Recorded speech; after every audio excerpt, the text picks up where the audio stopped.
Buli lukya obumenyi bw'amateeka bubobbesa bangi emitwe anti abantu abatali bamu bamaliriza balusuddemu akaba. Obumenyi bw'amateeka omuli okukusa abantu, okutulugunyizibwa, okusobya ku baana, obutemu, obulyake k'okulinnyirira eddembe ly'obuntu bye bimu ku byogerwako ng'obumenyi bw'amateeka obweriisa enkuuli ensangi zino. Abakulami Watch Uganda bagamba nti buvunaanyizibwa bwa buli munnayuganda okuleeta obutebenkevu mu ggwanga.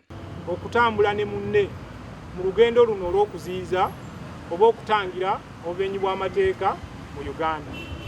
Buli we tubeera nga tukendezezza oba tuziyiza obumenyi bw'amateeka mu Uganda, tubeera n'ebyalo n'ebitundu byaffe bitebenkevu obulungi ate era n'okugenda mu maaso. Ebitongole ebyo nti ngeri ki gye tuyinza okuziyiza obumenyi bw'amateeka obuzze bubeerawo mu bitundu eby'enjawulo, era organizations ezo zamaze dda okutegeezebwako ku lunaku olwo ne zitegeka ebintu ebizze bibaawo. Bongeddeko nti okunoonyereza kulaga nti obumenyi bw'amateeka bweyongedde nnyo mu ggwanga nga beesigamye ku alipoota ya Uganda Human Rights Commission ey'omwaka oguwedde. Bano bagamba nti ne bannamawulire nabo tebataliziddwa ng'okunoonyereza kulaganga nabo bwe bali mu katyabaga. Kati nno bataddewo obumenyi bw'amateeka bweyongedde nnyo mu ggwanga lyaffe Uganda, naye ng'oziyiza ebikolwa eby'obumenyi bw'amateeka obutagenda mu maaso.